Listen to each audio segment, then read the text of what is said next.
Hello and a warm welcome back to an episode of the When Dirt Cast, your podcast about all things concerning the Metaverse Football League. As always, you've got your host for today's episode, Calvinator, and myself, Jimbo. And together we're going to discuss all the latest MFL updates, transfers, developments, all of the fascinating, juicy football gossip. And there's going to be a lot of it on today's episode. It's been happening over the last week or so. One important note before we get straight into things and kick off. None of what we chatted about is financial advice, certainly not. Do your own scouting or hire a director of a Metaverse Football. It's been a big week, however. How's it been for you? How are you doing? Yeah, no, it feels like we haven't recorded in ages. It feels weird, doesn't it? It has been so action-packed, and then the last time we recorded on a Friday, so it's like 1.5 weeks we didn't record. And there's so much to discuss, so yeah, I think it will be a good episode with loads of stories and things, and some developments we need to discuss. So looking forward to it, to discuss everything. So today's episode will be going over sort of a 0.6 recap and then looking ahead into season 0.7 as well, because just before we recorded this earlier on in the week, there was an announcement about sort of 0.7, sort of a tentative timeline. There's quite a few nice additions in there compared to other seasons, and some things being removed as well. The cups, for example, but we can on to that later properly. Yeah, no, exactly. So it feels like it's going pretty quickly, and we just ended 0.6. We're gonna soon already, maybe in 2 weeks, I think, start 0.7 plus some drops and stuff. So there's so much to discuss. So just a regular episode, no guests, but we have enough to cover. So yeah, I would say let's dive straight into it. And I think, Jimbo, the people need to hear your comments on England. I think you got a lot of messages and comments. Mate, so, I was saying to you off air, this might be the first episode I have to start bleeping myself and actually go on Spotify and type and select this episode contains explicit content. Because quite frankly, I put the nation to shame in 2 games. I don't really know what to say about it, to be fair. It's embarrassing I think it's embarrassing for the nation of MFL, of England. Obviously, that all falls on my responsibility and my shoulders. I tell you what, though, I now understand the pressures that manager gets. Bloody hell, mate. I felt like I had like 2 worlds on my shoulders. One for each loss that we've got so far. The first game, I genuinely think we were morally shafted by the engine. I think we were just severely unlucky. Like, we lost 7-2, which when you look at the stats, you would never in a million years guess 7-2 from that stat line. Yes, we did get a red card when we were 4-2 down. And then I think after that, they had 8 shots on target and scored 7 goals. Like, you're just not winning that game. Like, you can't. There's nothing you can do about that. It was very harsh, I must say. When I looked at that score, I woke up and I looked at it and I was like, "Oi, this is too harsh." I was driving back home after the England game with a mate, and I said, "I'll just get up on your phone." And he went on his phone and brought it up, and he was giving me updates, and I was like, "What is going on?" I saw the first 20 minutes when it was like 0-0 or something, and I was going, "Yeah, we're going to smash this." Looking at the stats, they hadn't even had a shot yet in like 20 minutes, and we're dominating over 1xG. And suddenly he goes, but fair play to, I think it's 0 to hero, the Serbian manager. Serbia's got a really good team, so fair play to him. And it hurt more than they went and lost to Slovenia the next game. That really hurt, because I was like, I've just been beaten 7-2, and now you've lost 3-1 to, on paper, the worst team in the group. That hurt. That did hurt. Yeah. And then it was always an element of, well, what do you, how do you then go about the next game? But also, you cannot play any more friendlies. No. You don't have more data, so you just have to stick with the plan, I guess. I will admit, or panic and change and think, Yeah, I in hindsight, I'm going to say but mostly I went slightly too risky on the second game. Ideally, and we should have just, sat back and been like and just not lost. Because even with a draw, I can't say anything now. I back us to beat Slovenia. Probably going to get 5-0. But yeah, it hurt more because of the reputation piece. I think it just hurt because you're in the center stage, and everyone just saw 7-2, and oh my words, I just felt like a laughing stock. Like, I felt so bad. And then we played the second game and we lost 4-2 to Rona's Denmark. He changed up, which I didn't expect, but he changed it up from his first game. He had a 4-4-2, I think, the first game, and then a 3-5-2. And I predicted him to play a 3-5-2 for the first game, and he didn't. So I thought he wouldn't change it. And no one would have guessed would have played a 3-4-3 diamond. We had a little chat about it in our England chat. But yeah, I probably will change things up and go back to my original plan. Which the good news is you can still qualify for next round, right? If you win. Mathematically, we're not out of it. Yeah. But realistically, I think we're in a tough position because of the goal difference. Yeah, your goal. That's the worst. I just got to hope I just absolutely. I need to whoop Slovenia. I need to hope that a load of other groups finish with like 1 or 2 points in their third place. Because I remember looking at the previous Euros, and obviously MFL Euros is different to the real Euros, but in 2021, because it was COVID, I think out of the 4 teams that progressed, or it was 6, and how many? 4 or 6? 4 teams. 4 out of 6. Yeah, 4 out of 6. 4 out of 6. Number 3. 3 of them had 4 points and 1 had 3 points or something like that. So it's not looking good, bruv. But yeah, to all those who are shareholders, including myself, I've got 100 smacks in England. I guess I've let you down. I back the boys. Mate, I just don't know what to say. It's just an embarrassment, really, isn't it? Yeah, but this is interesting. I just felt lost. Like I just didn't know. It just baffled me. I shouldn't have changed things up so much for the second game, because the first game I think tactically we had it spot on. We just got shafted. So in hindsight, probably didn't need to change it, but we'll go back to that, I think. But yeah, well, still a chance to redeem yourself and hopefully miraculously go through. And then I just want to win a game as England. You know, is that such a hard thing to do? I've got, but should be possible. Should be but possible. Yeah, enough of my sad sorrow England managerial career, which probably is going to span 3 games maybe. Poland, yourself, talk to me.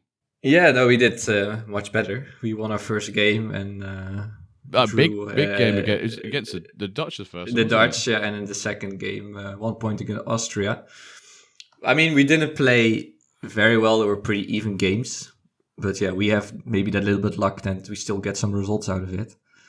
I'm not really, let's say I'm a tactical mastermind, or it was just we decided this is one of our best formations. This is the strongest team.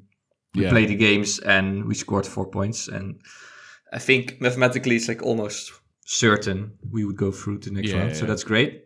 But yeah, like I agree. There is so much more pressure on those games than with regular MFL games. It's just you, your team. I guess. And it's well. The good thing is it's mimicking. As MFL, we want to mimic real football, like the whole create everything, right? The economy, the promotion, relegation, but also the drama and the tension. And now you really feel that pressure as a national manager, like the whole nation, not the whole nation, but the whole shareholders. Yeah, I think it's kind of invested the pressure. It's the shareholder piece that adds the pressure onto it, which I'm just going to say, from my point of view, it felt like a lot of pressure. And if you're a big nation that doesn't perform, like I think, what is it? Spain are on 2 points. Is it France are on 2 points, or is England on 0? They're last with 1 point. And group, there could be some. If England, we don't make it out in third place, some other big ones, you could have nearly probably about. Arguably a half of the shares invested gone in the group stage, which is pretty harsh. But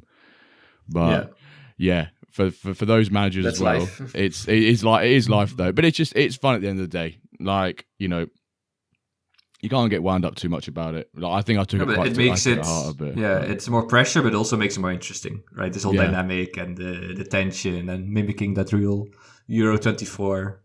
You really feel for Southgate now, I guess. You can really identify with him, like with his feelings. Like, yeah, it is a lot of pressure on his shoulders, the whole nation. And then a little bit, right? Yeah. You do 100% feel the pressure. But I believe we can win our final game on Tuesday or tomorrow when this comes out. And then we'll just and then it's not up to it. Then it's in the MFL gods' hands. But yeah, you'll make it. The good job on your first 2 games, by the way. That's good stuff. There's been a lot of good games in I think we had 1 game that was the same in MFL as it was. I think 2, like Turkey, 3-1 Georgia, and maybe Italy, Albania also 2-1. I think those 2. But well, we can talk later a bit more about how the standings and how all teams are doing in the season update.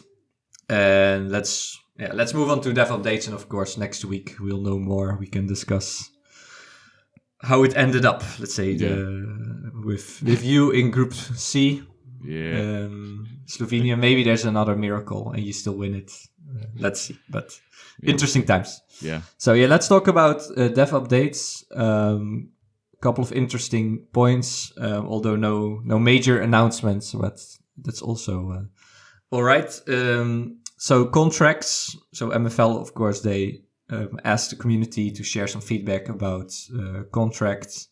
And they, based on that feedback they have delivered, I would say they have added some nice features that really help agents managing their contracts. So, for example, you can disable auto-renewal for multiple players simultaneously. This was pretty annoying before to do that.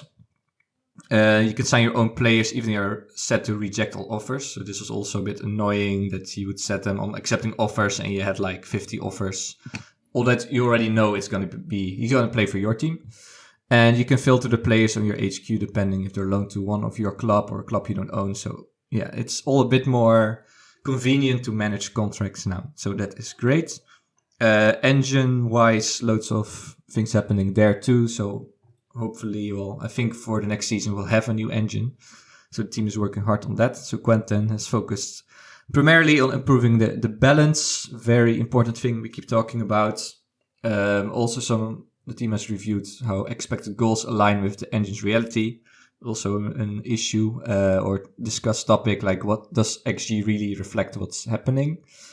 Also, the team is preparing that report based on our feedback on the community about the engine. I think a lot of upset related things in there. That's what I think. And balancing the engine, we come back to that, requires tens of thousands of simulations. So the team has also done some things in the back office to help that, to make sure there can be way more simulations, way more data to analyze, and then you can optimize the engine, of course. So about back office improvements, there's also been some work there to manage competitions more easily. And also, the team can now distribute trophies and rewards much faster. I think we've all seen that this week, that we pretty quickly got our points and trophies from season 0.6. Yeah, it was really fast. And the final thing about this programming language that both Jimbo and I don't really understand, but it's good to know that the team has completed updating backend and front end, so they can now work with this new update cadence 1.0. And 2 other things that were not in dev updates, but of course there is going to be this trading event happening right now, ending on Monday. And 2 new drops, 27th of June and 17th of July.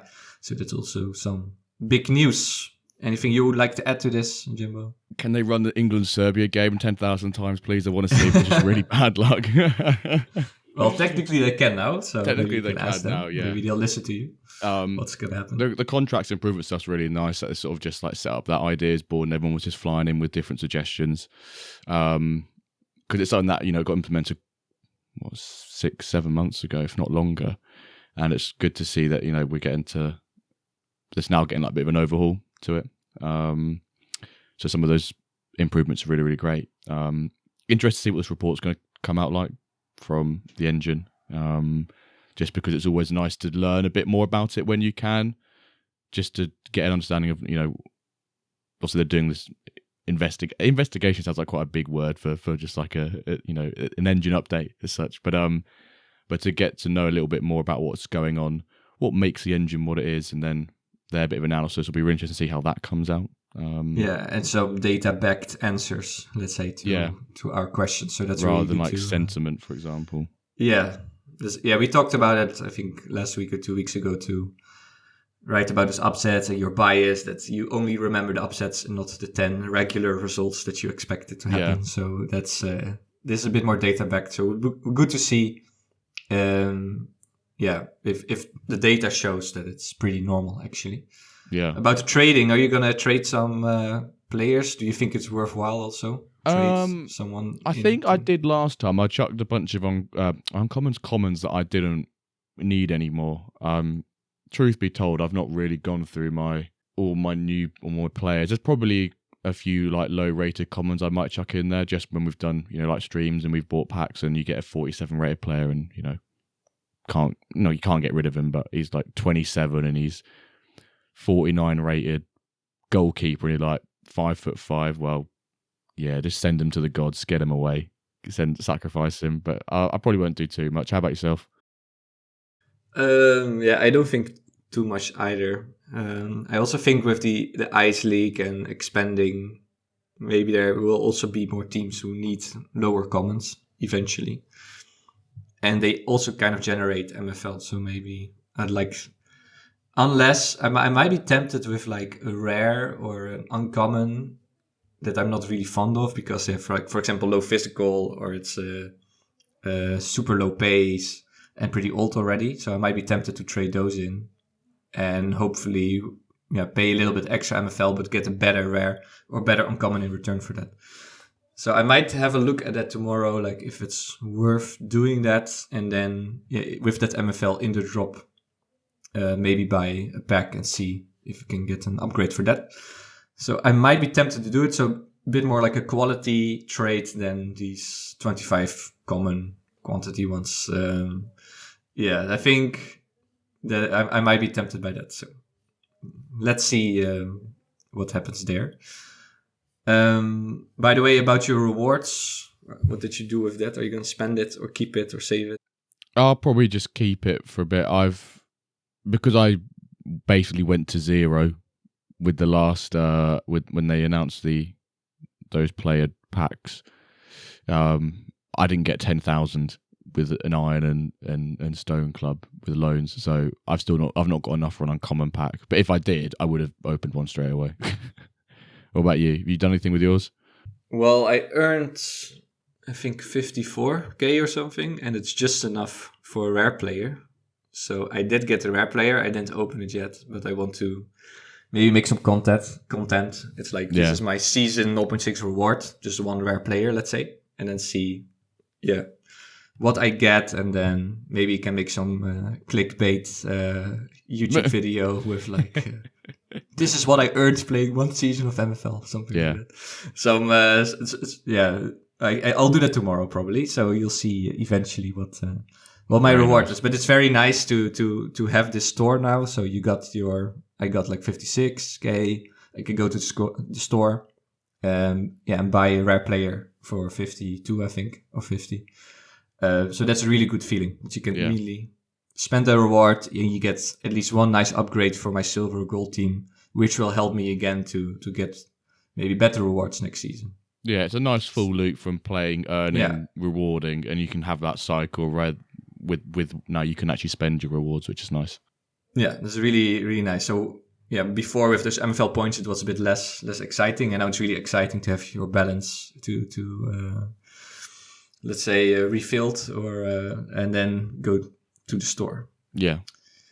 Okay, season update. So obviously we have ended all the leagues and all the cups, and we know now in Diamond who has won, and it's Meta Mercenaries with 36 points. Yeah. Expected? I think we both expected. You said it last time. Yeah, we expected Meta Mercenaries to win. It would have been nice. It would have been nice if someone else. It's always nice to have a different winner, right? But first of all, congrats to all of those who won like trophies and things in season 0.6. A bit jealous. But yeah, Meta Mercenaries come in top. So is that back to back to back? I don't think Ballers also won it, or BFC Barcelona won it 2 seasons ago. Maybe it's back to back then. Yeah. Yeah.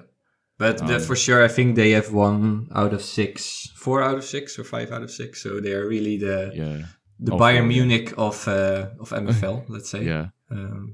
They seem to have But I did say that Mercenaries and BFC Barcelona will stay top 2, and then Londinium, Eric's side, coming in second, which is huge by a point, but also winning the Titans Cup as well against Joby's OM Legends, which is huge. That's a back-to-back, and he's won that 3 times now, which is massive.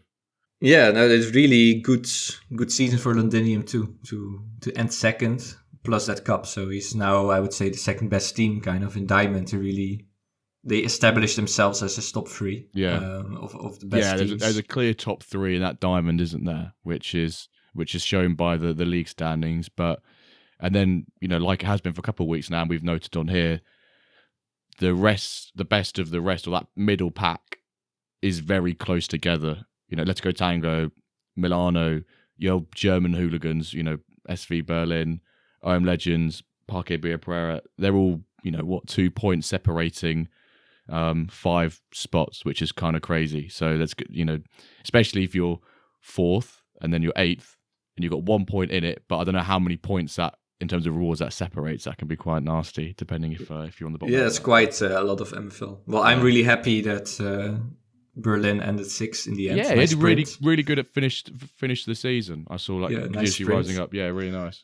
Yeah, and just the MFL I earned with that one guy in this team was already more than my Iron team reward. So that really, do not stack kids. It's really, you can earn so much more if you have great players to put them in higher leagues. You earn so much more MFL, which you can spend.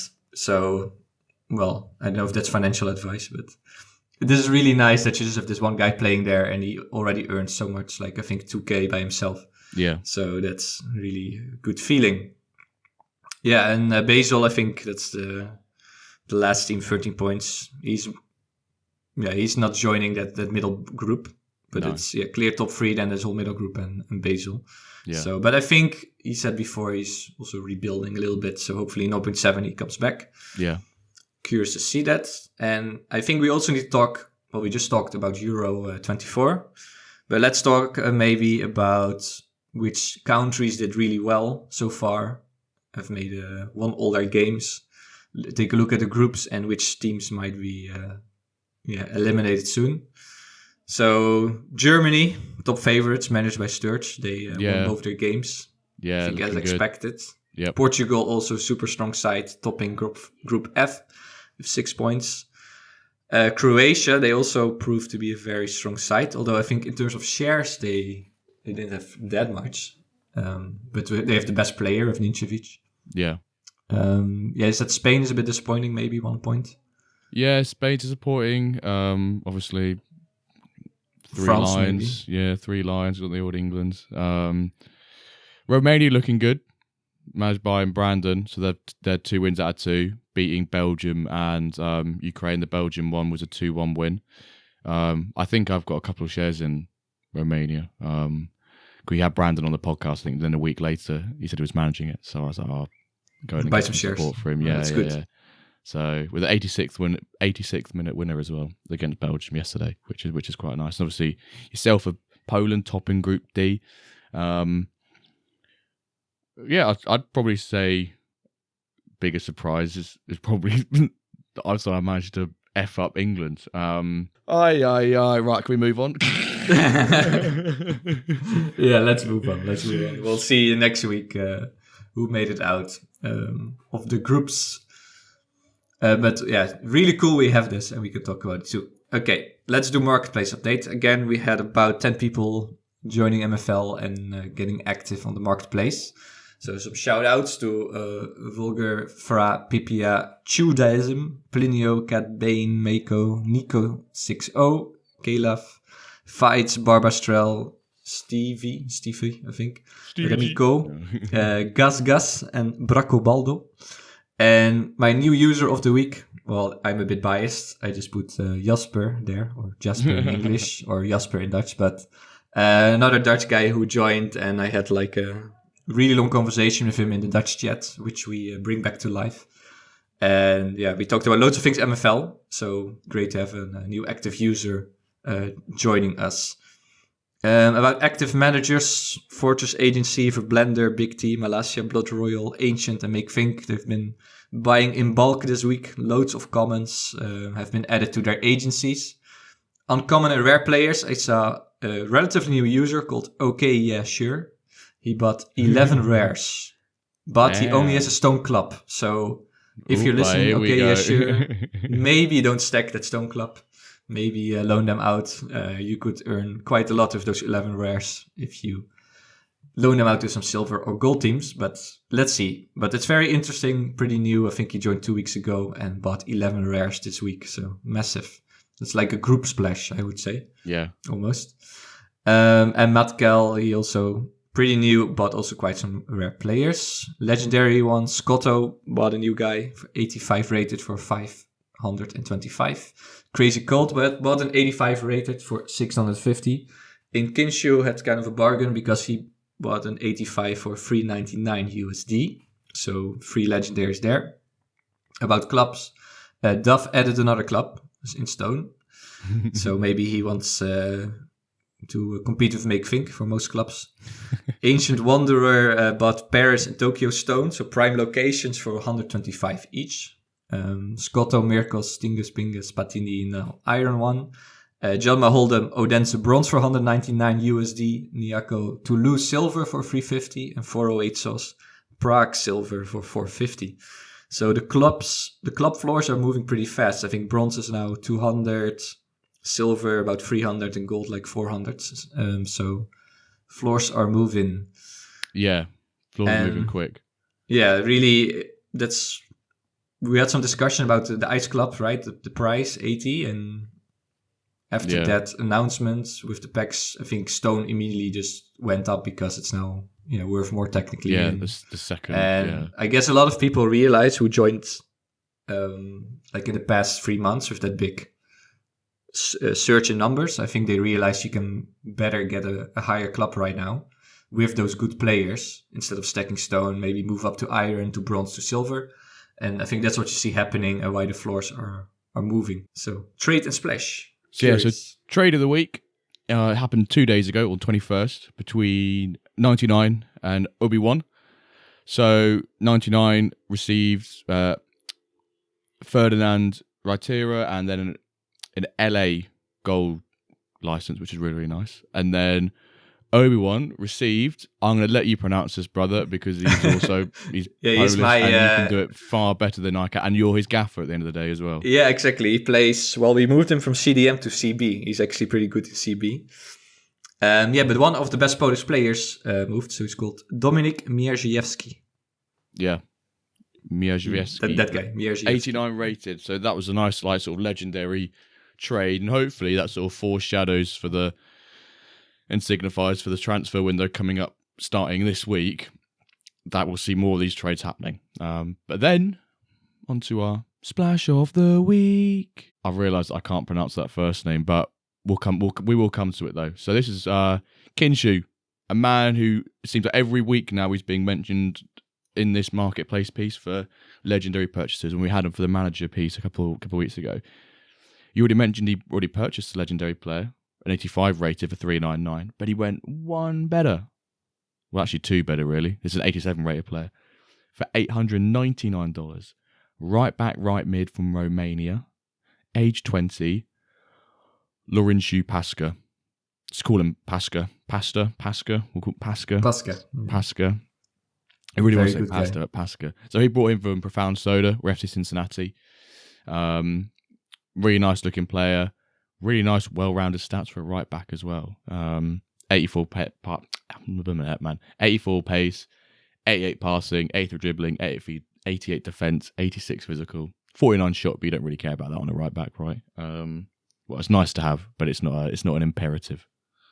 An interesting thing, maybe a question for you about this is I have not like a legendary, but I have a rare who has the similar kind of stats. So it's a right back, and as a right mid, he also has great stats to be right mid. But because of that low shooting, he drops down like 5 overall points.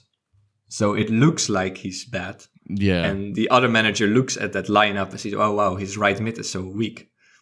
But actually, only the shooting is weak, right? Only the shooting makes him go down Yeah. 5, 6, 7 points sometimes. Yeah. But you almost feel bad playing that guy then, like, oh no, it looks so weak. Mm. But actually, it's still good. So it's Yeah. kind of a struggle sometimes. Yeah, I think people will get onto it in the next segment, but like, you have to look bit deeper into the stats and like overall roundness of players and things like that. Just because one stat's bad doesn't mean the player's bad, sort of thing. Yeah, and the other way around too. So some CMs are very high. I think I just saw one listed, like it was like an 81 CM listed for 150. I was like, it's kind of a bargain in the market nowadays. And it turns out he has this crazy passing, but the rest is just very bad. So yeah, sometimes the overall, it doesn't say everything, of course. No, of course, no. Speaking about amazing right mids is Dirk, who has now 2 caps for the Netherlands. He played against my team, Poland, in the Euros and against France.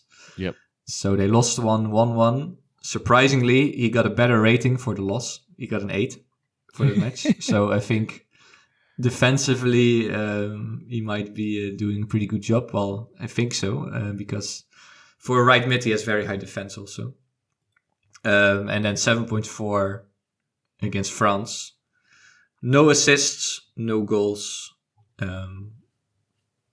So I don't know if he's a really good... So you have those memes, right? It's like, which player is this? Like, amazing for his club. Yeah. Like, bad for his country. I don't know if he fits this meme yet.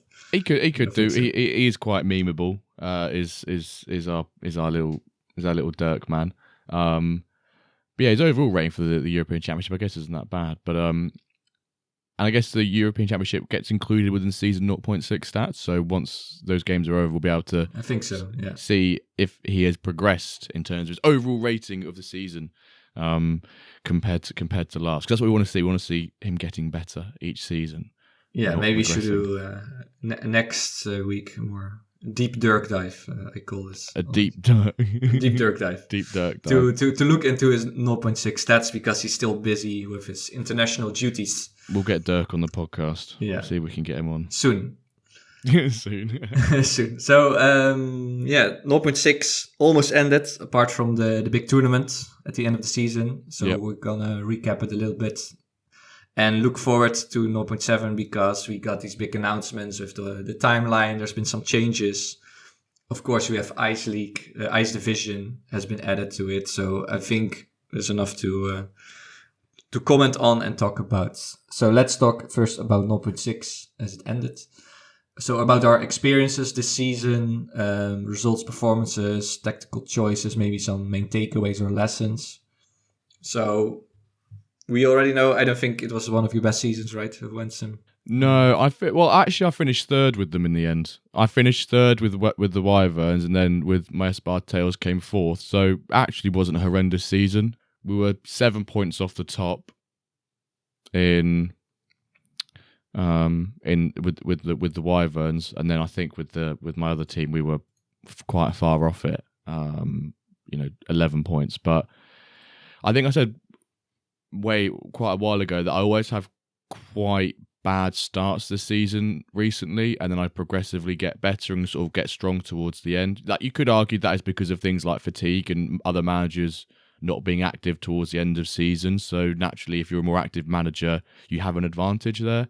But because it's happened for like the last 2-3 seasons, I think it's more of a trend rather than just by chance. But are you changing anything tactically then, or is it you stick to the plan and somehow? I think I get really like tactical at the start of the season.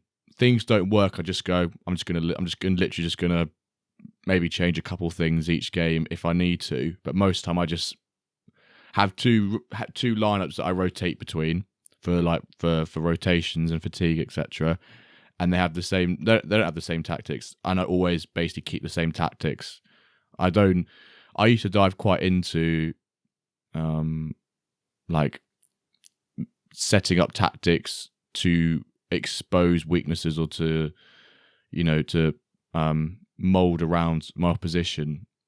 But I never know if they worked or not. because you just don't know if you just were better than them in the first place, sort of thing. But yeah, I hope for a better season next year. You obviously you had a better season than me this. Well, yeah. No, I'm pretty. I told you before about the Corsairs. They did much better. They ended like second to last season, and now I think fifth in a pretty strong league with like Ronin's all legendary goal team and some other very like it's not a shame to finish behind them. Oh no, I think Black Sea also a nice third place. So I'm pretty happy with like my flagship teams. Yeah. One thing that's pretty, that was a little upset was that I lost the title for Korsakov based on goal difference. And also I lost in like the not the last game, but the game before that with also like a little upset where the other guy had 2 shots on target, I had like 5 and he scored 2 goals and I scored 1, right? It's like this little bad taste in your mouth. Yeah. And then also based on that, like if I even had 1 point, I would have been champion. But now I lost it on goal difference against this other guy. Yeah. So that's a little, but still, I mean, I think all my teams were top 5. So that's great. So I'm pretty happy. Yeah. Also, tactically, I'm not changing anything. I'm a bit of a lazy manager actually, because you've got quite a few clubs though, and I think that I don't think it's lazy. I think you've just like found something that works for your club, but also for you, and you just stick with it. Yeah, exactly. That's what I do. And also with the team instructions, I barely change anything. I almost all leave it pretty much balanced. Maybe a little touch here and there. I might change the sliders for like depth out and in the possession, for example, or width and things like that. I might adjust those slightly depending on the opposition. But for the most part, it's I think because those team instructions, like the long shots, because they're like 3, I feel like it's quite extreme either side. Whereas it'd be quite nice if it was like 5. So you've got like literally don't take long shots to yes take long shots. And it's like you get a bit more, you feel like a bit more input, if that makes sense, because you can. Yeah, it's a bit too extreme, maybe. Yeah, right? you like you don't or never do it or always do it. It makes no sense. It's basically so that. you go for balance. Try and go in between. Like it's, you're basically having a survey and you've gone rate this from 1 to 3. It'd be nice to rate it from 1 to 5 because you can get a better choice or things like that. The same with like everything right flank. If you do that, then the opponent is like in real football, like let's do everything down the right, and then you're like, that makes also no sense. But what does that actually mean though? Does it just mean you're genuinely just forcing everything down the right flank, or does it mean you're slightly more? Because you see those graphs where it will be, the different arrows, and it'll be like left side, center, and then right side. And it'll be, a bigger arrow on the right hand side to show you're going down the right flank more. But then on the 22, is it literally like everything is shifted? So I know it's, we're probably being a bit stupid here with how we're talking about that, but it seems like I don't want to put right side because I also want to use my left as well. But it's then you put balance, so then no one changes it. That's how I feel. So if people, that's not what I do. Yeah, but I just keep everything balanced, and maybe with the depth exactly or the width, I do something, but I just keep everything balanced. I don't have the time to do loads of testing with different setups. I also feel like you're more compatible against more teams. So if you have one tactic that works super well against certain formations, but not against others. So I just do the balanced, and then I've been super consistent with that, and with rotation, I stick to the same plan. Yeah, and so far, I get pretty decent results. The one time that I've gone really into the tactics, admittedly, is the most recent England game against Denmark. I shared quite a lot of it within the England chat, and we were all discussing it together, about 5-6 of us, and we were happy with how we're set up. And it's a new formation as well. I remember back and so then we lost 4-2, and I'm like, did I just play around with it too much? And then I go, well, I should have just gone back to just kept it all unbalanced. And then it's sort of just that sort of thing. Yeah. And your sample size, like it can be like this RNG, or it can be yeah, like a bad dice roll technically, right? I was looking at all the games that England played, and obviously, I think even the friendlies, even the ones that we had last week. There's like at least 4 goals in every game, and I'm like, this is mental. Why is there so many goals? I think they have got slightly more goals than in real life. I think that's part of it, but at the same time, it's like, is a 4-2, a 2-0, or that sort of thing. I don't feel like at the Euros you get a 7-2 scoreline, but we might see it. Yeah. Still not salty at all. But then if we talk about, let's say, some takeaways or lessons, well, for me, that's then just like, it's okay to just do this super basic tactics and formation and stick to it. That's good enough for me, and it works well. I'm not, we talked about it before, I'm not gonna test so much before we have an engine that's going to stick around for a longer time. Yeah, that is the big thing, isn't it? Where you can make all the adjustments and learn about the engine, but it things like this report could say, oh, we're buffing or nerfing, not probably the best words to use, but changing this, or we're going to look at changing that. And then what you learned for 5-6 weeks and trained on is different. So yeah, there is nothing wrong or against having stuff on balance, because it in itself is a tactic to have it on balanced. So yeah, one of my personal key takeaways, because I've been shafted by this before, is try not to use new formations on your first day of the season. My very first game this season, I lost 5-0, and I used 4-1-2-1-2 narrow, and I got absolutely decimated by it. And ever since then, it's like put me off for life. I just got PTSD. The same things happened with the 3-4-3 diamond because of the England-Denmark game. I played around with the tactics with that and used a new formation, and now because I've lost with it in that way, I don't want to go back. I've got my formations that I like, and how we've always said, once you find something you're happy with and you like, just have that for a couple of seasons, because if it's not broken, don't fix it, sort of thing.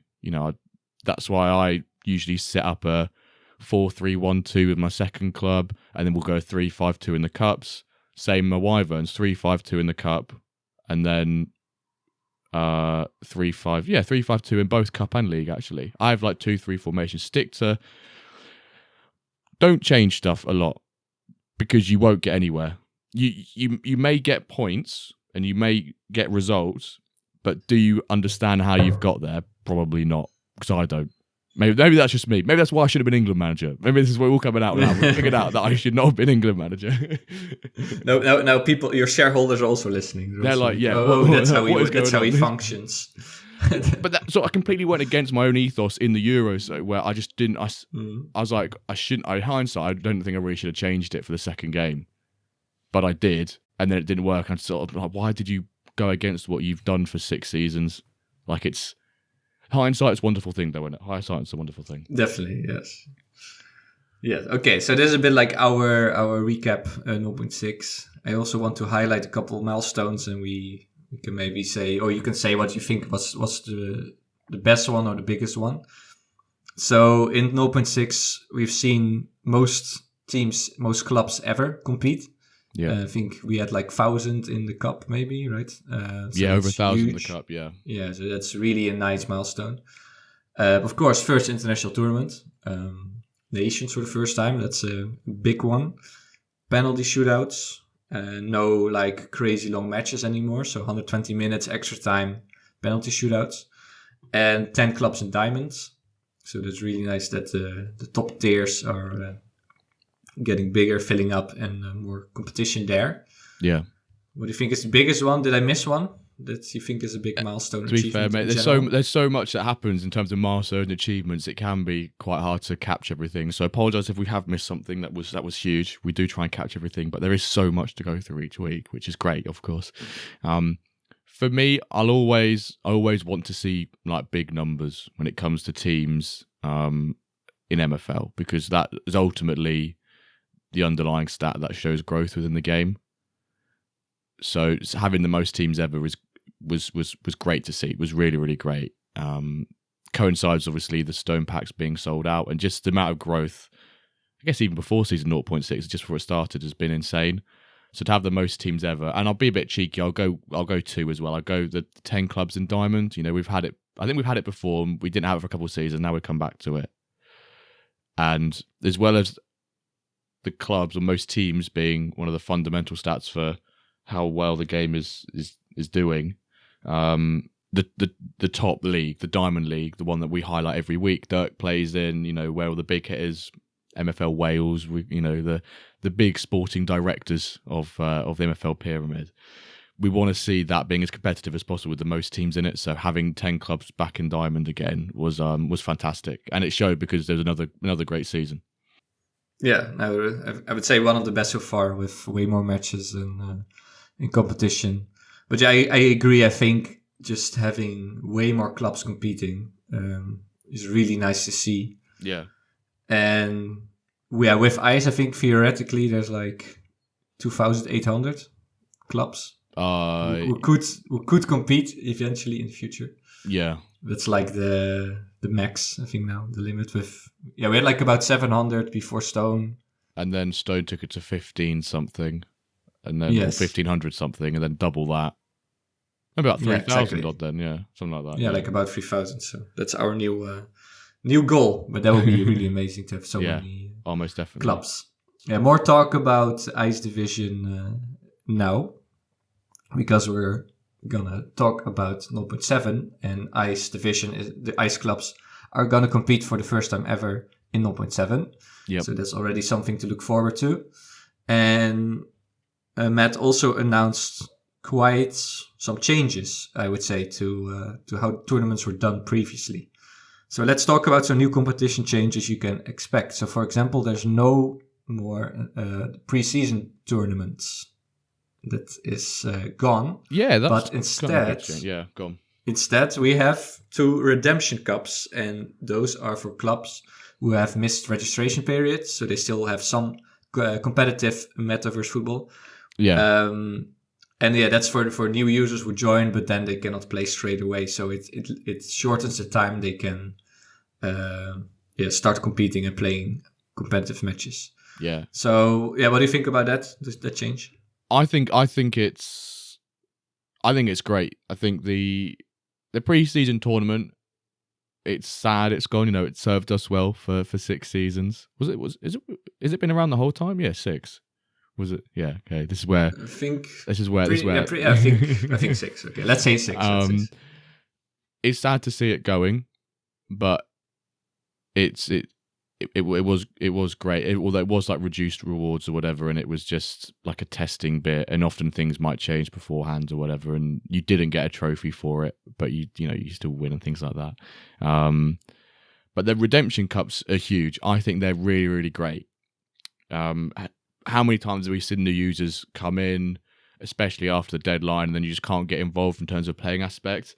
I think doing a little breakdown of the calendar right now, if season starts on the 3rd and then the 8th and then the 22nd of the redemption cups, technically throughout the whole season, a new user is never really more than like 10 days away from being, or a week away from being able to play like a competitive game, because the redemption cup, which is really great. So that retention is hopefully will be a lot better. I imagine there's a couple of managers or users who might have bought a club and then just sort of like forgot about it because they haven't been able to play for like 4 or 5 weeks or something, right? But if you can say, right, you missed the league, unfortunately, the registration for it, but you've got 2 cups that you can participate in this season still, or even in a. So I think it's great. I think it's great. Yeah, if you just miss it and you're out for a month and you cannot compete with the new purchase, or that's pretty long.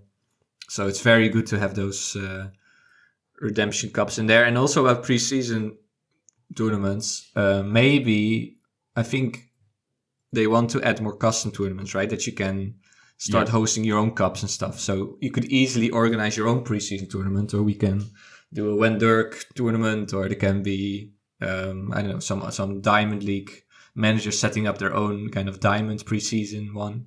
Yeah. So I think that's what we're going to see is in this off period. Users might set up their own smaller tournaments to just test things out. Maybe they can even play for some MFL. They put in some MFL and play for that. So that we might see that in the future as a replacement for it, and that's also great to have that more dynamic tournaments then. Yeah. So good changes, I would say. Yeah. Okay, second one. Whenever possible, 12 teams will always compete in the league. I think right now it was always about 10, sometimes 11. Yeah. But they're striving, let's say, to have 12 as it's supposed to be, 12 teams, 12 clubs Yeah. per league. I love that. I think that's great.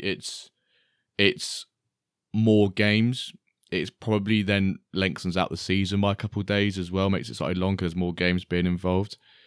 And like you said, it's how in the white paper and things like that, it was always showcased as being and sort of told to us it would be 12 teams in the league. So the fact that it's going to try and go down that route and when possible have 12 teams, I think is great. I'm really looking forward to it. Yeah, no, definitely. I think it's better to have the longer leagues, and you have also more chances, more games to change things around, to move up. So I'm all for longer seasons and bigger leagues. So yeah, like Premier League, or it's like 20 teams, but I think 12 is a good number. You don't want to make it too long also. Yeah. And then in the future, we need to have those 12 for proper promotion relegation. So it also sets us up for Exactly, yeah. to get used to. Yeah, so with 12, I think if you end in 11, 12 spots, you might have be directly relegated. So you can kind of experience already what it will be like. And now you don't relegate, but you know, like, okay, this, like a little warning. Like if you keep playing like this, you end now really in the 12 spots, you're really the worst. Good warning sign. Yeah. Okay, other thing, mid-season transfer window plus the corresponding drop. So what we'll see is the transfer window will open now on June 25th, and on 27th there will be the first drop, and then in the middle of the season, July 17th, the transfer window opens again for like about 48 hours, and there will be a corresponding drop with that. So you can buy a pack, open it, and quickly sign those guys to your teams mid-season. What do you think? Yes. Yeah, it's really nice to have a mid-season transfer window. I think it's been suggested quite a few times because it obviously mimics real life as well. Having a mid-season, for most of the European tournaments, that's the January or just January transfer window and things like that.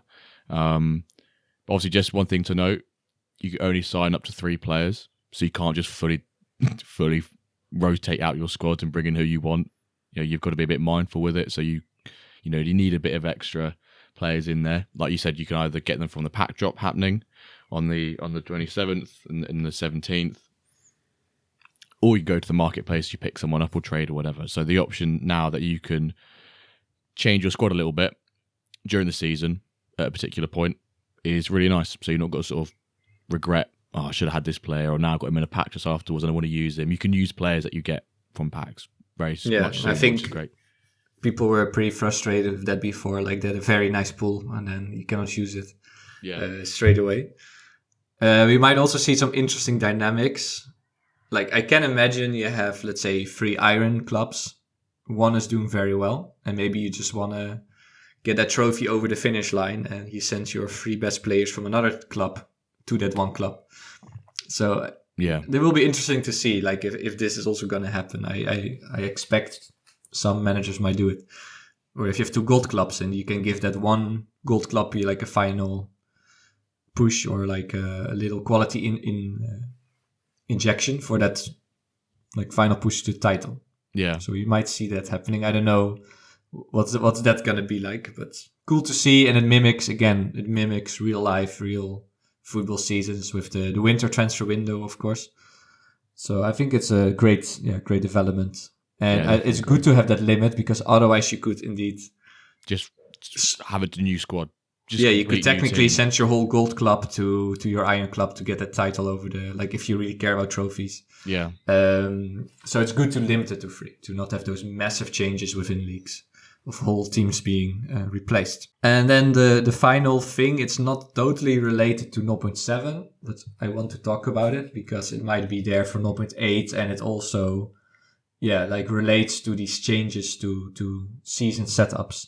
So Matt kind of dropped this thing that maybe in 0.8 we can have an FA Cup style tournament being added as a third tournament. So this means that all clubs will be added, let's say, to will compete in one massive tournament, right? Like the FA, like even, I don't know, like the lowest of the lower teams can also join in England? You have to, truth be told, I don't know the ins and outs, but effectively, like in professional, like men's league, yes, you have to like qualify into it. It's not like you just go into it. You might have to like win the couple league or something and you qualify into it.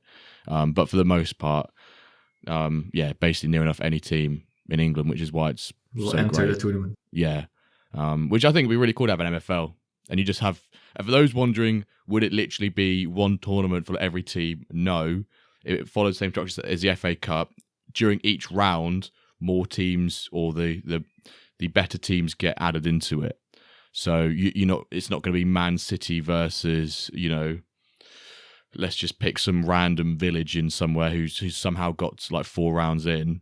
Man City will get added after, about 6 games from the end, because that's sort of how it works. But I'd love an FA Cup style, because you're going to get like runs of teams who, when there's upset piece we talk about, someone going there and make a few upsets, and and think about the big piece why it's so great, the FA Cup is so great, is that you get teams that have these runs, but financially it's so great for them as well, because they'll go play a game and they'll get drawn away. They'll draw against Manchester United away, and they know that they get like half the ticket or 40% of the ticket sales or something like that. So they're going to make so much money, even from like TV. And obviously, we don't have TV deals in MFL and all that sort of stuff, right?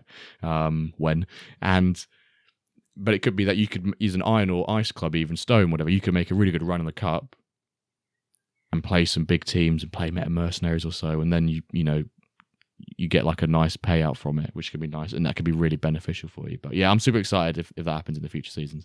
Yeah, and what you mentioned also, that like stronger teams get added later in the tournament. What I also hope for is that eventually, let's say you end, like the first 3 spots in Iron will qualify for the tournament, like can enter 1 round later or something. So that would be nice to have also, that with the setup that you can be rewarded for a higher league finish too. So now only the first place gets a trophy, but maybe then 2nd, 3rd, 4th qualify for like a later round of the tournament. Yeah. And then that also adds a bit another element to league. So hopefully we can see that also related to this FA Cup style tournament. But again, it's not 0.7, it's for maybe 0.8. But again, to add something to this new setup of the season. Yeah. Just quickly, sorry, the FA Cup is the top 10 divisions, which goes down to, quite far down. So, which is kind of crazy. We've discussed it before. Like, you get some countries have like 2 or 3 divisions, and England's got like, minimum 10, which is I think it's great. That's why England's such a beautiful game, but we're such a beautiful game in England. It's a shame that MFL manager's absolutely arse. So. How will the Ice division change things? I put here as a question, because maybe there's probably even going to be lower rewards. Yeah, we don't know the reward structure yet for Ice, do we? We don't know if it's going to be like, because when Stone got added, it was the same as Iron for a bit, wasn't it? And then got changed. So could it be that Ice has the same as Stone for a bit and then gets changed? We don't know. I think they are reviewing the reward structure of competition. So it'll be interesting to see what happens. I'm excited for the division to be in it. It's good fun seeing more clubs and just more games going on. I really wonder like what kind of level players is gonna play there. And then also for my own agency, I have tons of players loaned out to Stone clubs. Some of them who can even play for an Iron club. Now it's like, who's gonna play in the Ice League? So I might also turn off kind of or disable auto renewal for most players, and then kind of see where the market goes and where they're gonna play. Because they could, rewards are now changed between Stone and Iron. Before it didn't matter, so I was loaning out tons of guys to Stone. Now I could earn a bit more when they go to Iron. I think, where uncommons are gonna play in commons is gonna also change. So I think with Ice division, it will really change the transfer market too. So we might see a lot of changes there. And I also wonder if people are gonna stack ice division teams. Of course So they if will. Of course they they will. will. Of course they Like, will. yeah, Of we've seen course this they with will. stone and now ice. Like, it's gonna be even lower rewards. Are you really gonna let rare guys play there? Yeah, people. If there's the option to, people will always start. I mean, even I've not stacked any of mine because I've not won anything for a couple of seasons. But I've got a 78 rated CDM in my iron team, and every season I go, I should just loan you out. But I quite like him. I packed him. I just want him to sit in there. But I could loan him out. But then he fits quite. He'd leave quite a big hole.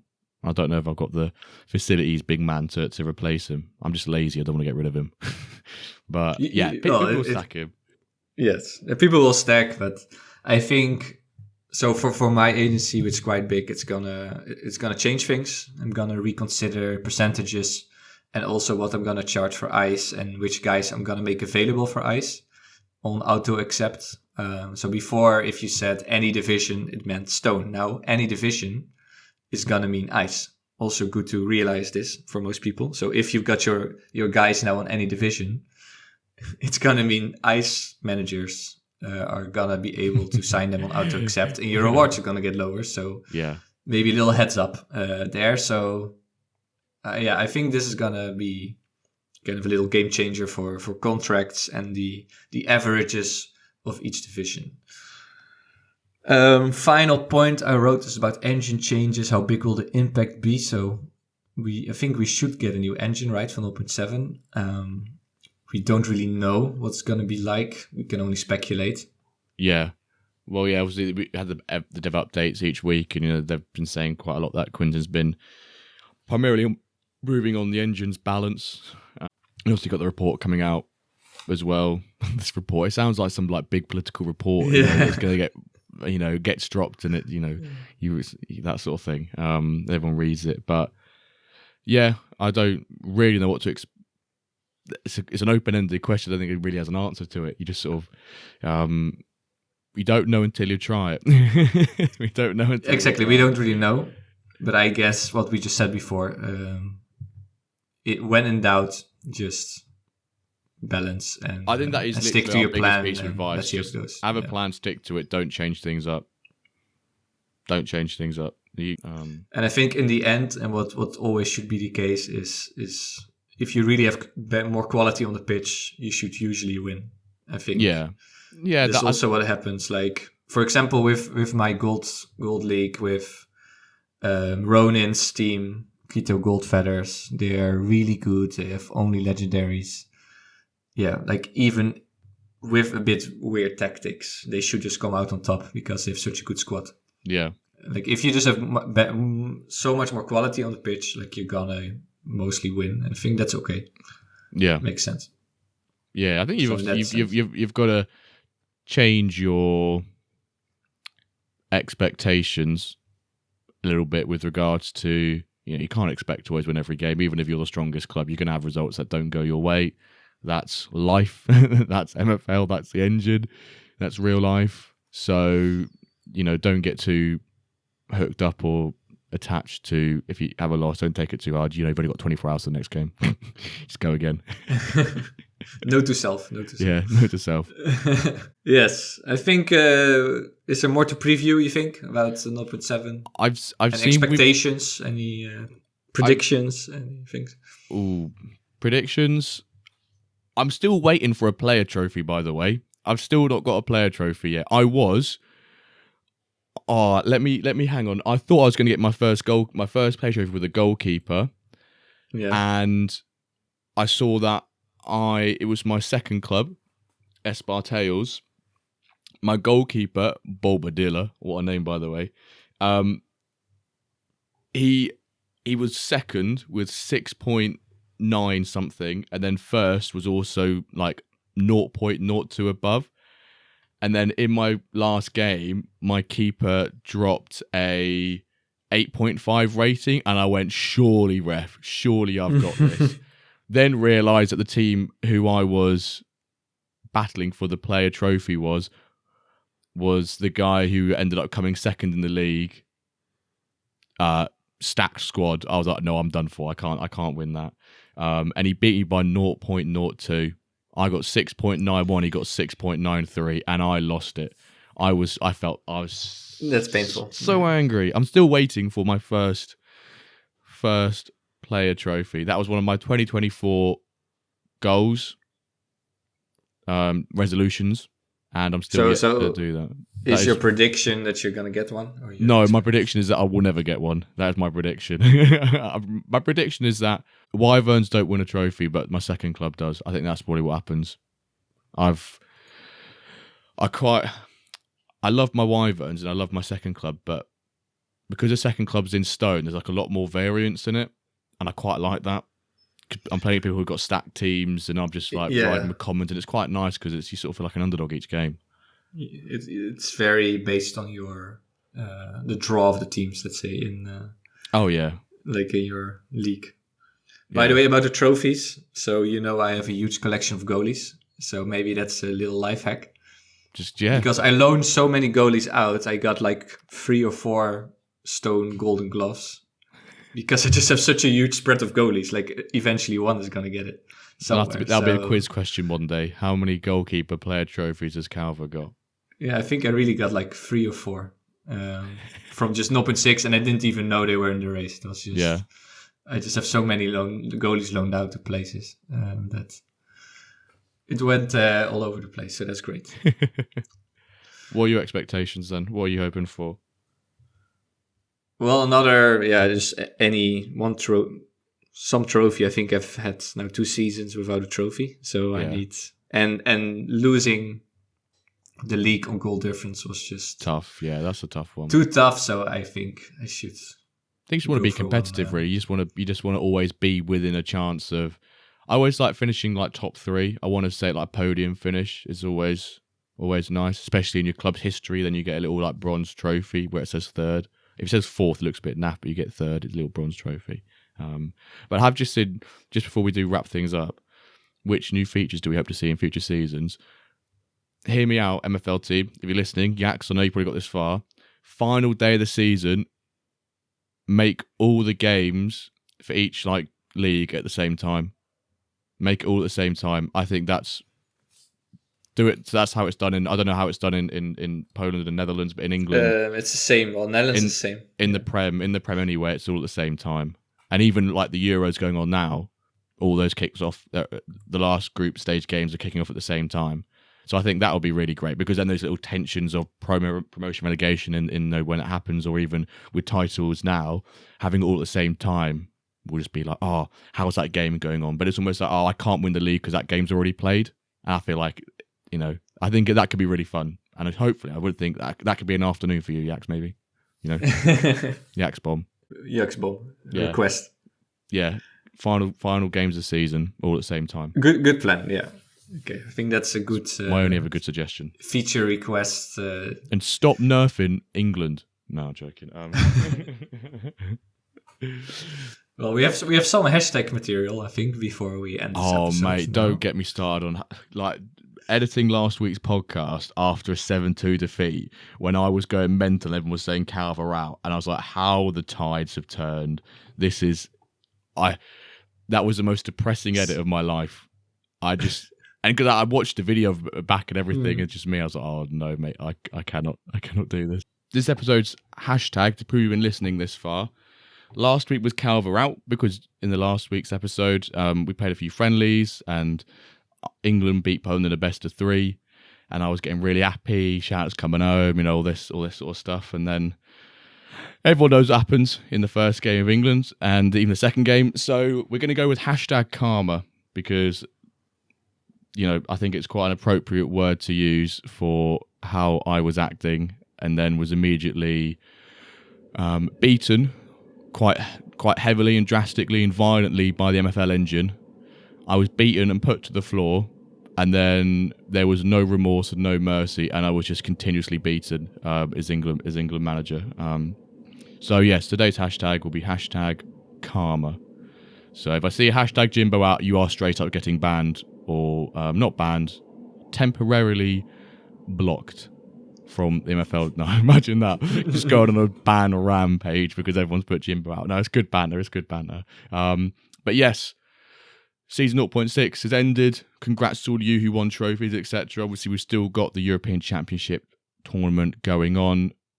If England make it through, it's a miracle. It's a miracle. But we'll see. We've got Slovenia tomorrow when this comes out. Calvert, good luck in the rest of your games with Poland, mate. Looks like you've probably made out the groups. Thank you. Good things there. Yes, so without further ado, thank you so very much for listening, and we'll see you this time next week, an episode of the Wender Cast. Thank you for listening.